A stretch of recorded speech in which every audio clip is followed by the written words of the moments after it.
All right, so we started a series last week called Working Together, where we're really looking at 4 key relationships that everyone needs in order to thrive. And we've got somewhat of a limited time this morning, so I'm going to have to move somewhat quickly through what we're looking at today. But what we've said last week is we were made for relationships. You cannot do life alone. We looked at Genesis, where God is going through creation, and every piece of it, as He gets done with each part of it, He says, it's good, it's good, it's good. And the first time He says it's not good is not because of sin. The first time He says it's not good is because Adam has been made, he's gone through the animals, he's found no one like him, and he's alone because he has no other relationships, and God looks at it and He says it's not good, which is really profound. Because Adam has paradise. He's got all the stuff he needs. And so when God says it's not good, what He says is stuff isn't enough.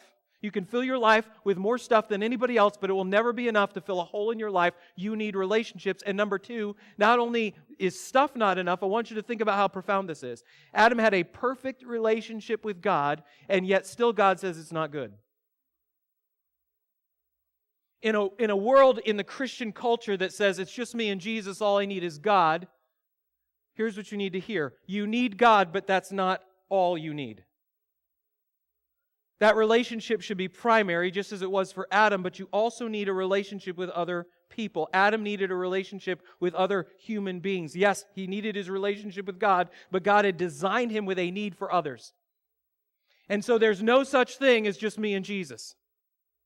That's not the design. You need relationships. And so last week we looked at friendship, the need for friends, and this morning we're looking at another kind of relationship that, quite frankly, I think most people don't understand. Again, in a culture, in a world that's replaced true friendship with Facebook friends, we needed to look at what real friendship is all about. But this morning we're looking at what has become a defining point for us as a church. We got 4 core values that we emphasize every week. Hopefully, at this point in time, you've been around for a while. Hopefully you know them, right? The word is right? Love shapes, pray it all, go to.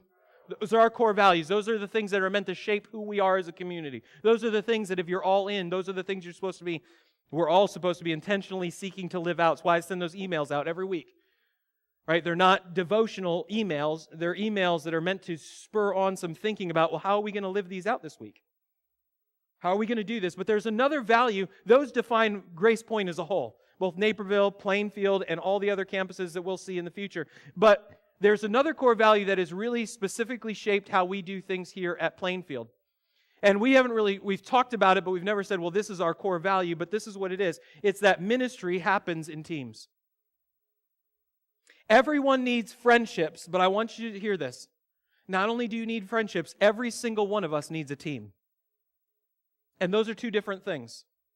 Every single one of us needs a team. And that may sound strange. It's easy. Everyone goes, of course we need friends, but what do you mean when you say, well, we need teams? And let me explain it to you. Why are teams so important? Well, think back, 2 weeks ago we finished up our series on the church, the body. And you remember what the last week was, what we talked about the last week? Remember each week was a finger? Right? We talked about the new community, we talked about the culture, we talked about conflict, we talked about what the church conquers, and what was the last week? The pinky finger. Anybody remember? It's stuck with you. That's good. What's the pinky finger? We're about to have conflict. It's what the church contributes. Remember, we looked at 1 Corinthians chapter 12, and Paul, we just talked about it a moment ago. We talked about membership. Paul says that every believer has the Holy Spirit, and if you have the Holy Spirit, you've been given a gift, and that gift is meant to be used to serve the community of the church for the common good. Right? Remember, the human body is healthy when every part does its individual unique role while working together with all the other parts, and Paul says the church is the same. We are only healthy when every part does their part, their unique individual function that you've been gifted to, but also when you're working together with all the other pieces. And here's the thing, every single one of us is a part of the body. If you're a Christian, then you have the Holy Spirit who is living within you, and if the Holy Spirit is living in you, then He's gifted you, and if He's gifted you, you need to hear this, you have been called to ministry. Every single Christian has been called to ministry. Here's what that means. No one is called to be a spectator. No one is just called to sit in the seats. No one is called to just show up. Every single person has been called to serve, and yet here's the second thing that you need to know. So number one, everyone has been called to serve. No one is called to be a spectator. Number two, no one has been called to serve alone. In fact, not only has no one been called to serve alone, I want you to hear this, no one can truly serve alone. You cannot do what God has called you to do on your own. That's why you need a team. A team, very simply, is a small group of people who are working together to accomplish a specific mission. A team is a small group of people, and I'm just going to keep it that simple. A team is a small group of people who are working together to accomplish a specific mission. And what God has been telling us from the very beginning is, not only do you need friends, but you have been called on mission to serve God, and you cannot serve God alone. Go through the Old Testament. Look at Moses. If there's somebody who we would think there's a strong leader who doesn't need other people, we would think of Moses in the Old Testament, right? I mean, he was a pretty... he's a well-known, strong leader. And yet, if you go back and you look all along, God provided people who were working alongside him, who were working with him. In fact, there were times when he tried to do it alone. In Exodus chapter 18, after he's brought the people of Israel out, he's led them out of Egypt. They're on their journey. In Exodus 18, he is sitting in a place of leadership over all of the people of Israel, and there's a lot of people. And his responsibility, what he's trying to do on his own, is he's trying to judge all of all of the disagreements that are going on between all the people. And his father-in-law, whose name is Jethro, not the Beverly Hillbillies, his father-in-law, Jethro comes to him and says, "What you're doing is not good." He's doing it alone. It says from morning until night, he was sitting in judgment over the people of Israel. They were bringing in their conflicts, and he was the one alone who was judging every single issue that was going on, big and small, right? Small and big. He was judging all of them. And Jethro comes and says, "What you're doing is not good." Does that sound familiar to you? It should, because that's what God says back in creation when Adam is alone. This is not good. And Jethro says to Moses, if you keep doing this, two things. Number one, you're going to wear yourself out. Number two, you're going to wear the people out. You're going to burn yourself out, and the people are going to get sick of you as the leader. If you're going to be effective, he says, here's what you need. You need other people who are helping you. You cannot do this alone. Fast forward to the New Testament. When Jesus sends out, he calls his disciples, and then he makes them apostles. Right? Disciples are followers, apostles are sent. When Jesus sends his disciples as apostles out into the world, what's the smallest group that he sends them out in? 2. Jesus never once sends anybody out alone. Never once does Jesus send anyone alone. So the founder of our salvation says, you can't go and do this alone. You need to go together. The smallest team that you can serve on is not 1, it's 2. You need someone else who goes with you. And then we come to the Apostle Paul here in the book of Acts. Acts chapter 13. Right? It says Saul, but Saul is also Paul. Those names are interchangeable for a time. There's a transformation that's happening in his life. But when we think of Paul, we tend to think of the greatest apostle who's ever lived, the greatest missionary who's ever lived, and we tend to think of Paul as if he's out there on his own. Kind of the lone gunman who's out there kind of going around and he's planting churches, he's making disciples, he's doing it all on his own. But if you really look at Paul's life, what you'll find is never once is he on his own. Not once is he left alone. In fact, when God calls Paul here in this moment, what does he do? He says, I want you to set aside Barnabas and Saul. Barnabas and Paul. Why? Because that's God's design from the beginning. See, everyone is called to serve, but no one can serve alone. Everyone is called to serve, but everyone, if they're going to be and who they've been called to be and accomplish what they've been called to accomplish, everyone needs a team. God has given you things that you cannot do on your own. He has called you to serve, and you've never once been called to serve alone. Think of it like Lord of the Rings, okay? Yeah, I'm going to use Lord of the Rings a few times this morning. So if you haven't watched it, I apologize. Have you hopefully read the books, maybe? But remember, who's the hero in Lord of the Rings? We tend to think of Frodo. Frodo's the hero. He's the one who's been given the task to take this ring of power. Lord Sauron is going to use it to conquer all of Middle-earth, and so he's been given the task of taking this to Mount Doom, throwing it into the fire, and destroying the ring so that evil will be destroyed.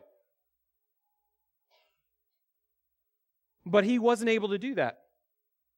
Not on his own. He couldn't have done it on his own. In fact, there's a scene at one point in time in the movies where they're walking along, and his friend, who was also his gardener, Samwise Gamgee, says this to him. He says, I wonder if we'll ever be put into songs or tales. And Frodo says, what? He says, I wonder if people will ever say, let's hear about Frodo and the Ring. And they'll say, yes, that's one of my favorite stories. Frodo was really courageous, wasn't he, Dad? Yes, my boy. The most famousest of hobbits, and that's saying a lot. Frodo responds, you've left out one of the chief characters, Samwise the Brave. I want to hear more about Sam. Frodo wouldn't have gotten far without Sam. Sam responds and says, now, Mr. Frodo, you shouldn't make fun. I was being serious. And Frodo responds and says, I was being serious. You see, Frodo was given a mission to go and destroy the ring, but here's reality. Sam was the one who made it possible. In fact, if you read the story at the end, when he's right on Mount Doom, and he can't make it up the mountain, he can't even get up to carry it into the mountain, and what happens? Sam says, I can't carry the ring for you, but I can carry you. Puts him on his shoulders and carries him in so that they can destroy the ring. Frodo never would have been able to destroy the ring if it hadn't been for Sam.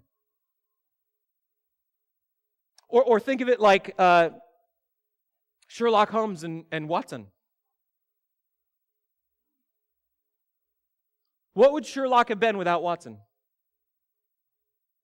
He would have been a hopeless drug addict who lost his mind. And what would Watson have been if it wasn't for Sherlock? He probably never would have recovered from the war and never would have found his true potential. Frodo wouldn't have been able to destroy the ring. Sam would never have found out the friend that he truly is and the strength and the courage that he actually had. They needed each other, every single person. Frodo was given a mission. Sherlock Holmes was given a gift. But they couldn't accomplish it without someone else. They needed a team. You have been given a mission. You have been given gifts. And here's reality. You've been called to use them. You've been called to serve. But reality is you can't do it alone. You need a team.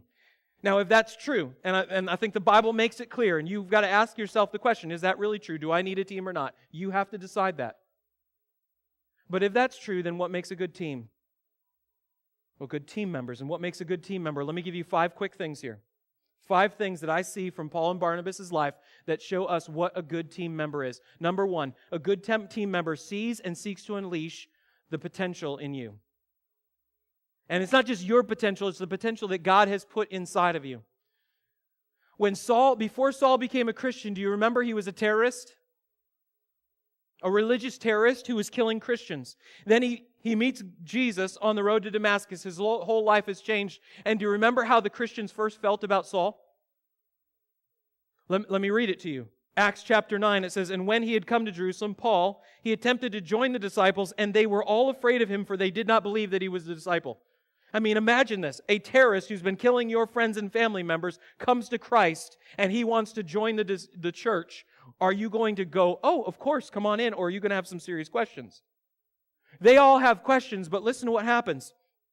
But, verse 27, Barnabas took him and brought him to the apostles and declared to them how on the road he had seen the Lord who spoke to him and how at Damascus he had preached boldly in the name of Jesus. So he went in and out among them at Jerusalem, preaching boldly in the name of the Lord. See, nobody wanted anything to do with Paul, but Barnabas brings, and they're all avoiding him, and yet Barnabas goes and finds him and brings him into the community and says, let me tell you about him.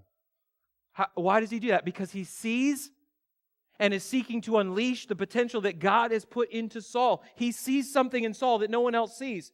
If you read on, Saul gets into trouble. People want to kill him, and so they send him back to his hometown of Tarsus, where he is for 9 years.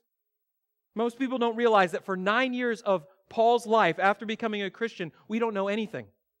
It's silence. He's off on his own. The church is continuing to move forward in other places, and it's almost as if he's forgotten.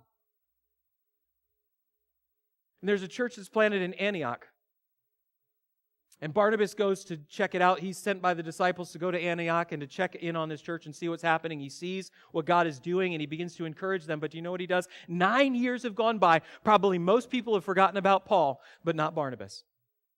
Barnabas goes to Tarsus and gets Paul and brings him to Antioch and gets him engaged in ministry. Why? Because he sees and is seeking to unleash the potential that God has put into Paul. He believes in what God wants to do through him, and so he's going, I'm not leaving you over there. I'm going to engage you. That's what a good team member does. Have you ever experienced that? When somebody sees that in you, says, I see this and I want to see you do this. See, I have experienced that in my life. When I was 16 years old, I had a friend of mine whose name was Bob Herman. And he was in college at the time, and he was coming back during the summer, and he came to me to talk a little bit about, he came back to do ministry at our church. And one day he was sitting with me, and he asked me a question, and he encouraged me in a way that completely changed the direction of my life. My dad was a state police officer, and I grew up in a small town. I assumed I was going to be a state police officer. That was what I was going to do. And he asked me a question. He said, Dan, have you ever thought about being a pastor? Because I see that's something in you. I never once even thought about that. See, he saw something in me that even I didn't see. Barnabas saw something in Saul that probably Saul didn't see and definitely no one else saw, but he sought to unleash that in Paul. He sought to engage him. Imagine if he had never done that. A good team member sees and seeks to unleash the potential that God has placed into you. Number 2, right? A good team member, right? See it in your notes there? What does a good team member do? A good team member engages your gifts, engages and enables you to use your gifts more fully. And here's what that means. You're not competing. A good team member isn't competing against you. They're not seeing if they're better than you. A good team member is about seeing you fully use the gifts that God has given you to the full potential that they have. I think about Paul and Barnabas. They're very different. Paul is the outspoken leader. He's the one who goes out, and he's the evangelist. He's the one who's kind of the type A, confrontational. I'm going to kind of get up in your face to a certain degree, and I'm going to challenge you. I'm going to call you out. Barnabas is very different. In fact, do you know what the name Barnabas means? It means son of encouragement. That wasn't Barnabas' original name. His original name was Joseph.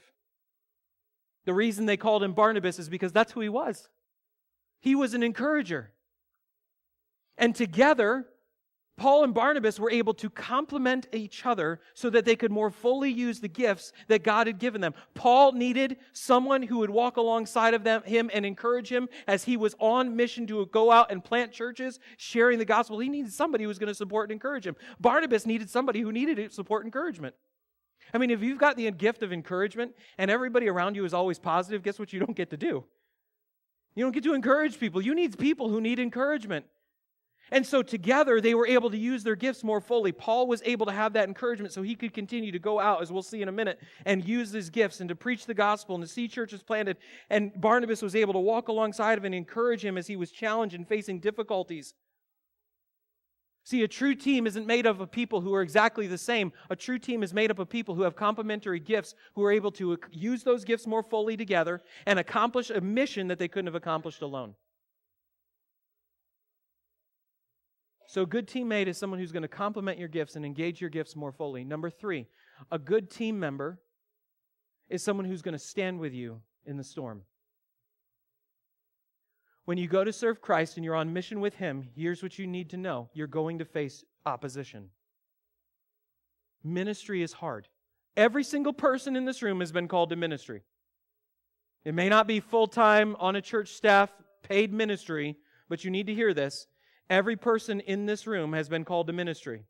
And when you get engaged, guess what? There's wonderful blessings, but it's extremely hard. We have an enemy who actively wants to resist you being involved and using your gifts to serve God in His kingdom. It gets challenging. So, those attacks can come from all different directions. For Paul, sometimes they were outrightly straight in front of him. In fact, look at Acts chapter 13, verse 44.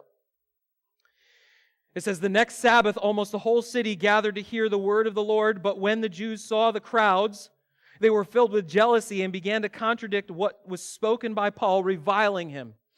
So here's a situation. You notice nobody's reviling Barnabas. They're not talking about Barnabas. Now, Paul and Barnabas have been called together and they're on mission. That was at the beginning of chapter 13. But here they are, and Paul is the one who's being attacked. Why? Because Paul's the one who's out front. Paul's the one who's been doing the speaking. Paul's been challenging people, and people are listening to him. And they're responding to him, and the leaders are jealous, and so who are they attacking? They're attacking Paul. Now, what does Barnabas do? Barnabas isn't the one being attacked. But yet, look at the very next verse, verse 46. And Paul and Barnabas spoke out boldly, saying, notice, Paul and Barnabas, Paul's being attacked, but who responds? Not just Paul, Paul and Barnabas. In fact, if you read through the entire account here of Paul and Barnabas, what you find is there's times where they almost lose their individuality.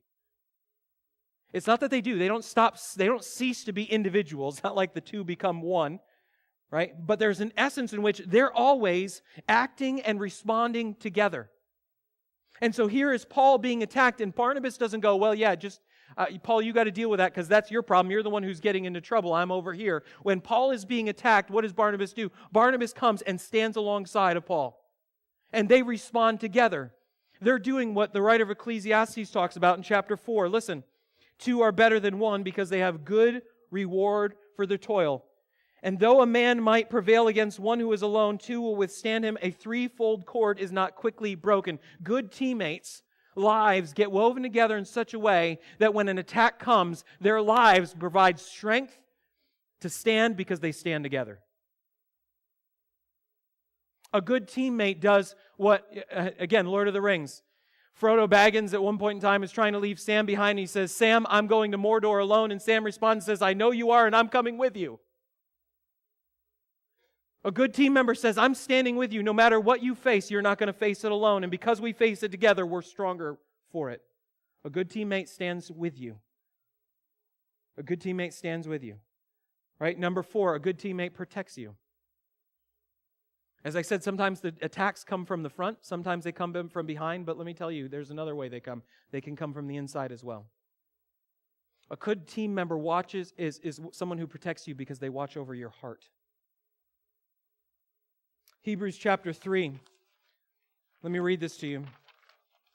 Writer of Hebrews says, take care, brothers, lest there be in any of you an evil, unbelieving heart leading you to fall away from the living God, but exhort one another every day as long as it is called today, that none of you may be hardened by the deceitfulness of sin. 2 things this tells me. Number 1, everybody in this room stands equally capable of falling into the deceitfulness of sin. Take care, all of you. And see to it that none of you have an evil, unbelieving heart that's being hardened by the deceitfulness of sin. You see, any single one of us in this room can be hardened by sin. Any one of us can be deceived. The power of sin is its ability to deceive us. And the enemy, sometimes he'll outrightly attack you, but listen, there are plenty of times where what the enemy, if he can't discourage you by getting attacked outrightly, then here's what he'll do. He'll seek to disqualify you by tempting you to fall into sin. And Satan knows your weaknesses. He knows where you give in. I've described it before as Satan being the master fisherman, the master angler, right? He knows when to cast and where to cast in your life, to throw those temptations out at you, to get you to fall. He knows what they are, so the writer of Hebrews says, here's what we need. We need team members. We need people who are aware of our weaknesses, who are aware of our struggles and temptations, who they can watch over our hearts and lives so that when we're tempted to go down a path, can call us back and say, don't go any further. Think about Paul for just a moment. What was Paul's weakness? Do you know? Because we tend to think of Paul as like superhuman, as if he had no weakness. Do you know what his weakness was? It was pride. It was pride. I mean, he was a Pharisee before, and all of his identity was wrapped up in being better than everyone else. But even after he became a believer, do you remember God gives him a thorn in the flesh? Why does he give Paul a thorn in the flesh? Do you remember what he says? He says, to keep me humble. See, Paul had a tendency towards pride. And think about the temptation that he faced. Acts chapter 14, if you go back and you read in verse 8, it says, now in Lystra, there was a man who was sitting who could not use his feet. He was crippled from birth and had never walked. He listened to Paul speaking, and Paul, looking intently at him and seeing that he had faith to be made well, said in a loud voice, stand upright on your feet. And he sprang up and began walking. And when the crowd saw that what Paul had done, they lifted up their voices, saying in Lycaonian, the gods have come down to us in the likeness of men. Barnabas they called Zeus, and Paul Hermes, because he was the chief speaker. Can you just stop for a moment? If your temptation is pride and somebody calls you Zeus, now, I know the women in the room, you're probably not too interested in being called Zeus, right? Aphrodite, the most beautiful woman. I mean, can you imagine if your temptation is pride, men in the room, and people start calling you Zeus or Hermes, who, by the way, was the son of Zeus, are you not going to be very tempted to start thinking pretty highly of yourself? It'd be very easy to feign humility and go, oh, no, stop, please. I'm really not all that important. how easy it would have been for Paul being tempted with pride. I mean, they wanted to worship him. If you read on, they were about to make sacrifices, which would include animal sacrifices. You can imagine that would have included money. It could have included women. It could have, I mean, there's so much. If these people want to worship you, if you're on your own, nobody's watching your back, how easy would it have been for Paul to fall in that moment? Do you want to know why pastors fall in sin? And do you want to know why other pastors don't? I guarantee you that one of the major marks of pastors who are able to stand and not fall in sin, look at Billy Graham. Talk to Dennis Holt and ask him, what was it that protected Billy Graham from fall? I mean, here's a guy who would have been very tempted to get filled with pride. I mean, think of all the evangelists in the past who have been filled with pride and arrogance. And he doesn't fall into sin. Why is that? Because he had a team around him. You want to know why people fall into sin? Because they stand on their own. What was it that protected Paul? He had Barnabas who was there to watch over his heart, because when they respond, if you read later on, again, it's Paul and Barnabas responding and saying, we're just like you. A good team member is going to watch over your heart and keep you protected from pride. And here's the last one. A good team member is also going to help you up and forward when you fall down. A good team member is going to help you up and forward when you fall down. Paul gets stoned with stones, okay?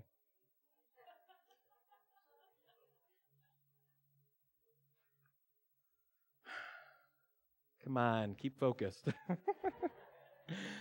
They think he's dead. They haul him outside of the city. What does Barnabas do?